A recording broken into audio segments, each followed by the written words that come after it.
Hi, David. Good morning, Dean. Thanks for having me. You're very welcome. Okay, so a hypothetical. Let's jump in, right? A hypothetical. You've signed a 1-year engagement as a fractional CMO. Today's day one. After you tell folks a little bit about who you are, can you tell them what is a fractional CMO and what does a fractional CMO do in the first 90 days? Day one's always the fun part. You get to introduce yourself and give them whatever background you think they need to form a good impression of you. And then the assessments start.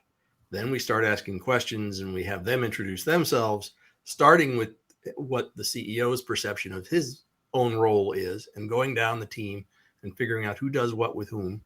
And it's a long process of assessment so that we can get to know each other better. And I know where to sort of focus my energies for the next 90 days. That's one of the best ways I know to get early wins is to know who you're dealing with early so that you got all the horsepower focused in the right places. All right. And tell the audience a little bit about you. I've been a marketer for about 40 years. I started Granite Partners about 20 years ago to offer. When you were 3 years old. Yeah. Yes. Yeah. Thank you very much for the compliment. I appreciate it. Just after the dinosaurs left, I started, and you would be amazed at how things have changed in that time. I've been doing this a long time, and we used to paste up with CompuGraphic text. That'll give you a clue as to how far back that was. Wow. Okay. All right. Hi, Jeff. Hey, Dean. How are you? Good. Thank you. Okay. So same question. Let folks know a little bit about you and then talk about what a fractional CMO does in the first 90 days on the job. Yeah. So, I've been in marketing for 20 plus years.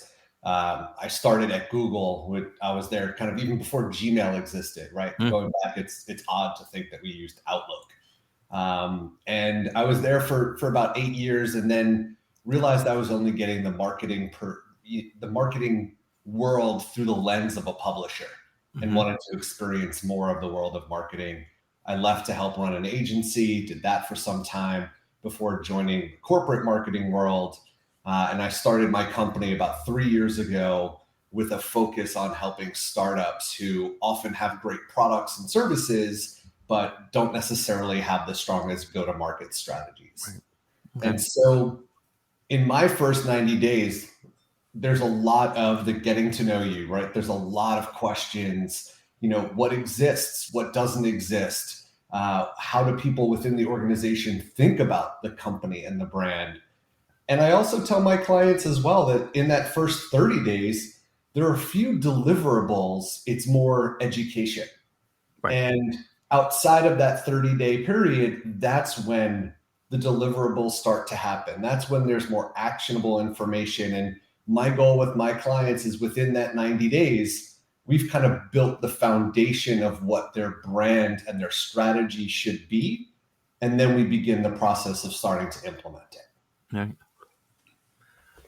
Okay, so let's switch away from being the fractional CMO for a second then. Like, let's imagine that I'm your client's CEO, right? Chances are I had to, lobby a bit. I had to do a bit of horse trading to get the budget for a 1-year engagement for a fractional CMO, okay? How am I as a CEO or how is my company going to get maximum, like I want every last penny of value I can eke out of that fractional CMO in the year that I'm going to have him or her?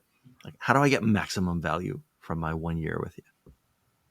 Yeah, I tell my clients that fractional CMOs and fractionals in general, but specifically CMOs, bring almost all of the strategy at a fraction of the price, right? There's no, concept of I'm only going to give you half of the strategy. It's you're going to get the knowledge and the experience that I have, but my time focused on your business, while limited in some capacities, just means that I am very much executional, strategic, without the lunch breaks, without the walking around the office, without the things that do take up time in a day, that I'm focused on output. And so that's how my clients and CEOs, when they question the cost structure or the efficiency of a fractional CMO, that's the process I walk through with them. Is they're getting my 20 years of experience in working with startups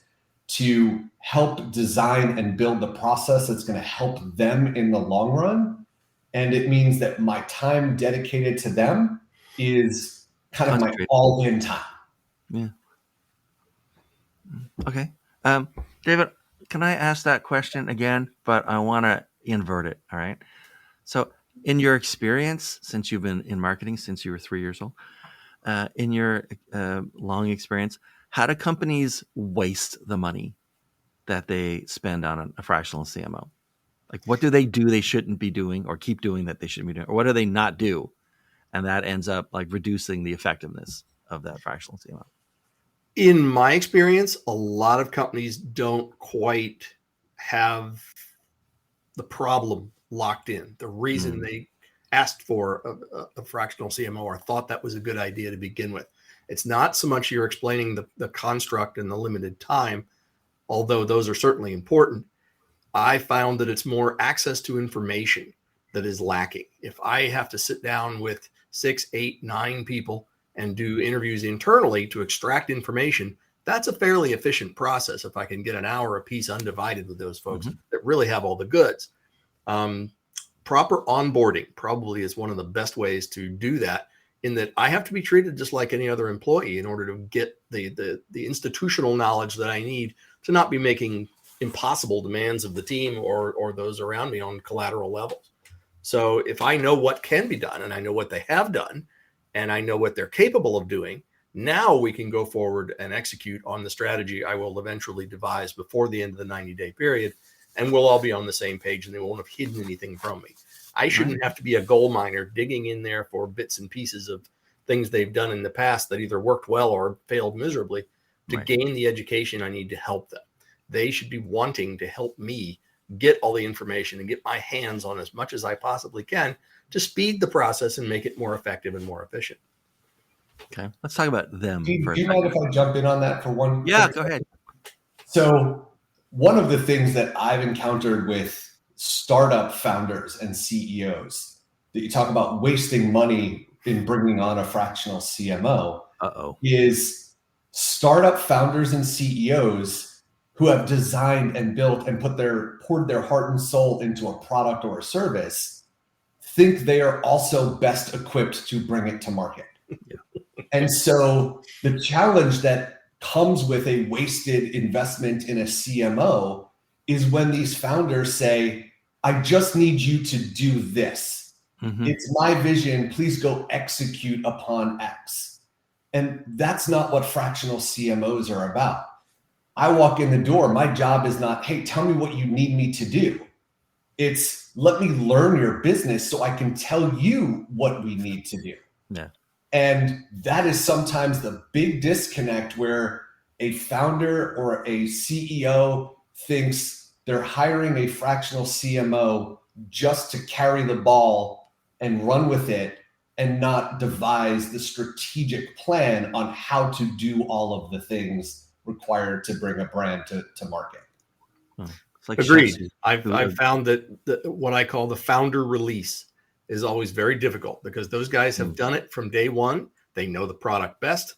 They know the engineering best. They know the service best. They know how they built it. They know why they built it. They have a vision in their head, but they don't quite know what to do with the vision. My best bet, share it with me. Then we can both work towards the same goal at the same time without you constantly stepping in and interfering, because that's what you're doing. You're slowing the process down when you do that. You're not expediting it. You have to let go. Delegation is the toughest thing CEOs face in the founder stage, specifically when they're early on and they have done everything. They have done the entire ball of wax, from accounting to office space to operations to everything else, because it was their baby. Okay, well, you're now giving up one portion of that baby. I'll just take an arm or a leg, please, that's marketing, and we'll go ahead and do what we need to do with it and make sure that it's growing in harmony with the rest of the body. You have to let go of that in order to let me do that. And that will waste time and money if you do not, because we're now not harmoniously working towards a goal. We're at cross purposes because I'm constantly trying to undo and redo, which is expensive.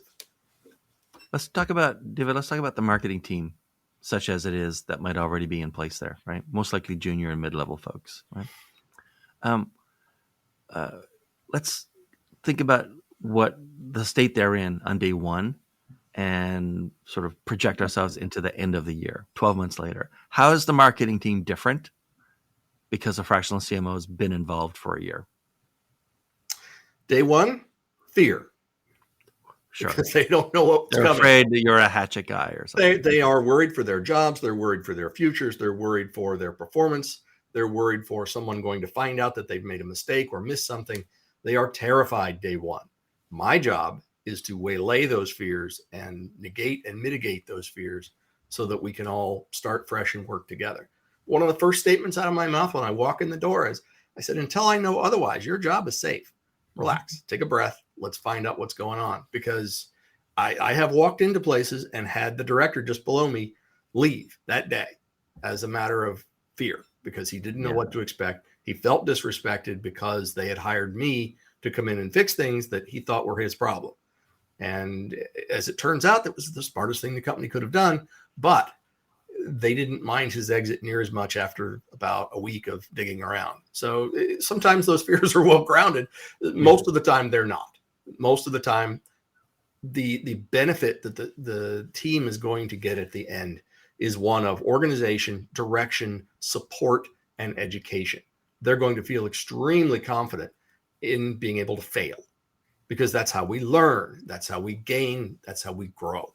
If we can fail delicately and deliberately and mindfully so that we learn from the failure and not just throw money down a rat hole, then we will take those learnings and go forward stronger, better, faster, smarter. And as soon as they feel safe doing that, things accelerate like an Elon Musk rocket. It's amazing how fast they go, because once they get that security under them and quit worrying about stuff, the more creative, the more positive, the more productive they all are. And everybody learns that way because they're listening to what I'm telling them to do and saying, geez, why didn't I think of that? Well, after a while, they'll start thinking of that. And my job is to work my way out of that job at the end of the year and have things run smoothly and continue to project on an upward trajectory going forward.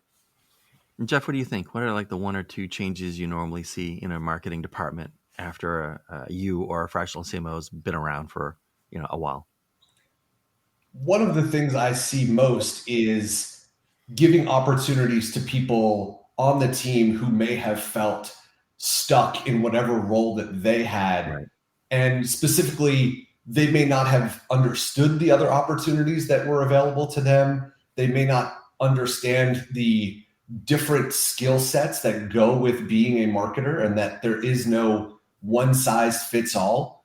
And so part of my over communication to a pre-existing marketing team is to explain part of my role is also to help set them up on a career path. Mm-hmm.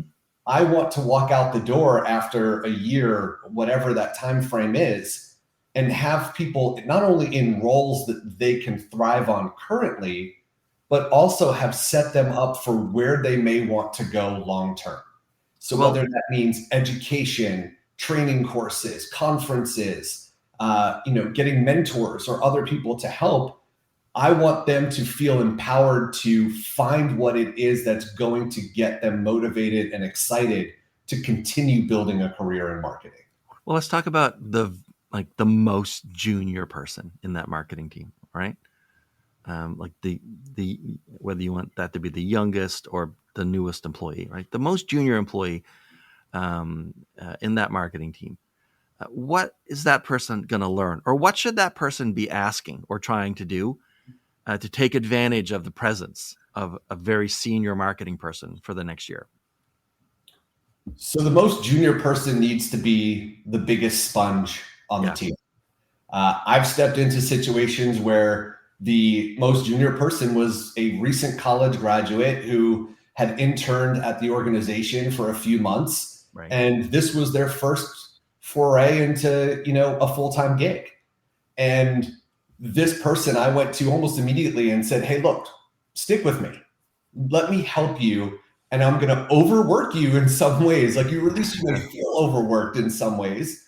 But the only reason why you may feel that way is because I want you involved in everything so you can see all of the things that go into a marketing organization, into a strategy, into execution, because I want you to start to think about things that you care about, things that you excel at, things that you look at and say, I don't even understand this concept at all, so I can help you in building that path forward. But most importantly, my biggest ask of the junior members is ask me questions. Do not be afraid to ever come to me and say, I don't know something, or I'm confused, or help me, please. And all of those things. It is not a sign of that they are, incapable of doing that job. It's a sign of maturity that they want to get better at their job. All right. David, I have like a variation of that question that came to me when Jeff was talking. So you're in place, right?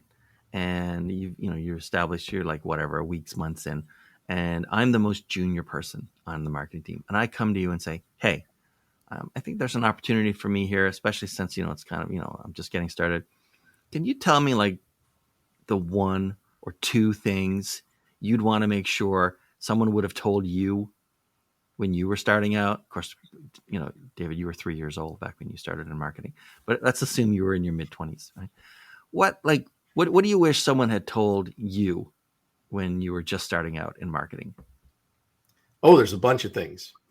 As a 3-year-old, I was quite a baby at the time. You were very precocious at 3. Yeah, let's stick to one or two things. Yeah, tease all the little pieces out. I do remember one boss taking me aside and go, there's as much art involved in this as there is science, right? Mm-hmm. You have to develop enough empathy, not only to work with the team, but to understand the audience much better than anybody here does. And that is what's going to drive your success in marketing in general, is to understand the audience, what motivates them, what they like and don't like. And I would impart that to a young person, because empathy is not on their list even at that age. They're just blasting through life, right. Hoping to get the rent paid and make some friends and go to a party. It's a whole lot different ballgame, especially nowadays when there's so much more attention drawn to their image and likeness and voice and persona, and they're all out there building personal brands online and yada, yada. It's a very busy time in their lives. And if you just take back a step and breathe and say, okay, I'm going to focus on understanding this audience and how the mechanics are of understanding that audience, no matter where I am, not just our customers, but anybody's customers. Figure out the mechanics, figure out what questions you need to ask, figure out who you need to talk to, and figure out where those opportunities are to shine with that knowledge.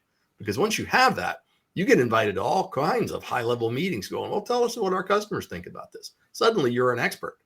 And it's a very big chasm to cross if you don't have anything to back up your opinions. And everybody's got opinions, but if you're the one that's talked to 55 people in the last month, and those opinions are based on those conversations, you've got a leg up on a lot of people in that company. It's very important to do that. And you can only do that by developing empathy for others. It's a tool you'll use for the rest of your life. Okay. I have like one sort of last question that I'd like both of you to tackle. Okay, David, we can start with you. I'm just going to be blunt about this. There are easier ways to make a living than being fractional CMO. I mean, come on, right? Why do you do this job? There are a number of reasons. Yeah. There are, actually. I enjoy the autonomy, because I can now pick and choose who I work with, and who you work with is almost as important as what you do. It is. Yes. So I think that choice sort of helps. Finding people to choose from among is a much bigger challenge, and setting up, pipelines. It's like any other business. You have to have all the other business skills on top of what it is you're delivering to clients. And when it was labeled as a consultant and you would come in and do small projects and that kind of thing, it becomes a treadmill. I mean, you're either selling the job, doing the job, buying the job, billing the job. Yeah. It's this endless cycle of stuff. And I wasn't able to provide the impact I needed to customers. But when you're doing 12 to 18 month engagements and you can really embed yourself like a tick in that company and get stuff done, then it becomes much more satisfying and much more impactful for both you and the company to be able to do that at a level that you can actually make a difference. Consultants are often shunted off to the sides there and hope they gain some access and maybe make a difference. If you're sitting in that C-suite, you're now pushing around some pretty big chess pieces, and it's time to start thinking about how that's going to impact that company for years in advance. So you kind of get to play with the big boys, and you don't have to like them all because you're not going to be there forever. Yeah. So it gives you a way to get impact, but you can also sleep at night because it's kind of like being an attorney. You're hired to do a job. You get in, you do the job, and then you go, hopefully leaving things better than when you started. That's always been of great importance. And that's one of the reasons I do this. The other is it's fun. It's a blast when you get to go in there and start impacting companies at that level. It becomes fun. It's like learning an instrument. Your first 3 or 4 years in band sucked because you couldn't play that thing worth the darn, and you didn't understand what was going on, and it all sounded terrible because nobody knew what they were doing. By the time you're in, college band, it's starting to be fun because you've mastered that, and you really can make that thing sing. And then you can work with others, and it's collaborative and it's enjoyable. Much, much different ballgame when you've got the levels of experience I bring into a client. Right. Jeff, what do you think? Why do this job? I think for me, I do this job for a few reasons. One is definitely the autonomy factor and choosing the people that I get to work with, which is so vital to, bringing me joy, right? Like I want to surround myself with great people. I want to learn from great people. And so finding those opportunities where I'm selective, I get to choose what I'm learning and from whom is really important to me and one of the key aspects. The other for me is kind of why I decided to really focus on startups is we don't know what a startup can and will be yet. Right. There are startups that are going to cure cancer. There are startups that are going to find ways to make meaningful impact on this world. And if I can play any small role in helping take a startup that either, was challenged in launching or, is preparing for their launch and helping to facilitate success, hoping that in turn makes a difference in a bigger, broader way, that brings me a sense of fulfillment that, I can't get most other places or, in a different type of role. So for me, it's also about that, the leaving a lasting impact on more than just the 1 year I may have spent or 2 years spend as a fractional CMO for an organization. Yeah. Okay, Jeff, who should contact you and how should they do it? So founders, CEOs of startups that are either, on the verge of getting ready to launch, they have a great product, they have a great service, or those that are, already launched and out there, but are struggling with some of their, marketing strategies, their brand recognition, and looking to understand how they can penetrate sometimes oversaturated markets. That's my sweet spot. And so they can visit me at misnomer.co or shoot me an email, jeff@misnomer.co. Okay. And I'd absolutely love to do a free assessment for them and find ways in which I might be able to help them. David, how about you? Who should contact you these days and how? I'm easy to find. If you are the CEO of a company between $15 and $50 million in revenue, who has a small team that has been struggling to get their act together because it's been primarily ad hoc up until now, and you need somebody to take the reins and get all those cats running in the same direction to grow and scale like you wanted it to, give me a call. I can be found on LinkedIn. I can be found on Amazon as the author of several books. I can be found on Facebook and other social media prompts, and davidpoulos.com as well, with complete case studies, histories, pricing, the works. All right. Pricing, right on. All right. Thank you guys so much. This has been really great. I always love it when no matter what kind of curveball I try to turn a question into, everybody just skates. Awesome. It's nice to see professionals at work. Thanks. All right. See you, Jeff. See you, David. Thanks, everyone, and see you in the next